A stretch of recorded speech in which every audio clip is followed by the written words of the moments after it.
किसी गांव में एक बूढ़ा व्यक्ति अपने बेटे और बहू के साथ रहता था।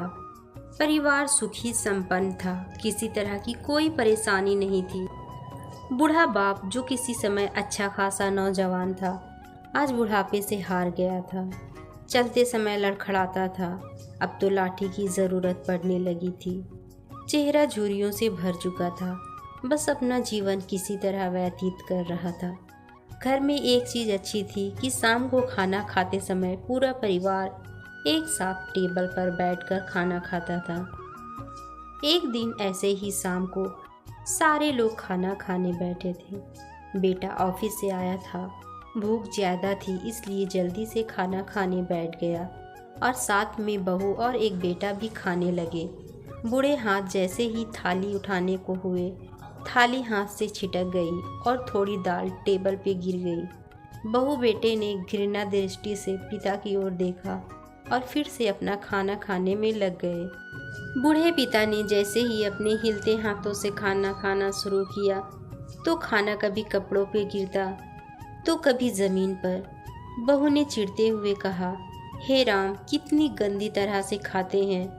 मन करता है इनकी थाली किसी अलग कोने में लगवा देते हैं। बेटे ने भी ऐसे सिर हिलाया जैसे पत्नी की बात से सहमत हो।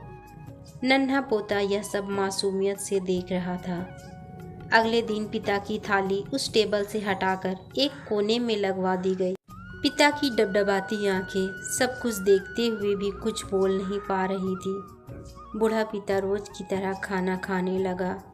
खाना कभी इधर गिरता कभी उधर।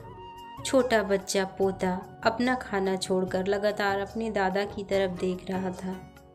माँ ने पूछा, क्या हुआ बेटे, तुम दादाजी की तरफ क्यों देख रहे हो और खाना क्यों नहीं खा रहे? बच्चा बड़ी मासूमियत से बोला, माँ, मैं सीख रहा हूँ कि वृद्धों के साथ कैसा व्यवहार करना चाहिए। जब मैं बड़ा हो जाऊँगा और आप लोग बूढ़े हो जाओगे तो मैं भी आपको इसी तरह से कोने में खाना खिलाया करूँगा। बच्चे की मुंह से ऐसा सुनते ही बेटे और बहू दोनों कांप उठे।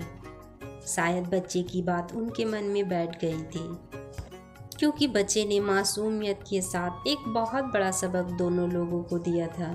बेटे ने जल्दी से आगे बढ़कर पिता को उठाया और वापस टेबल पे खाने के लिए बिठाया और बहू भी भागकर पानी का गिलास लेकर आई कि पिताजी को कोई तकलीफ ना हो। तो मित्रों, माँ बाप इस दुनिया की सबसे बड़ी पूंजी है।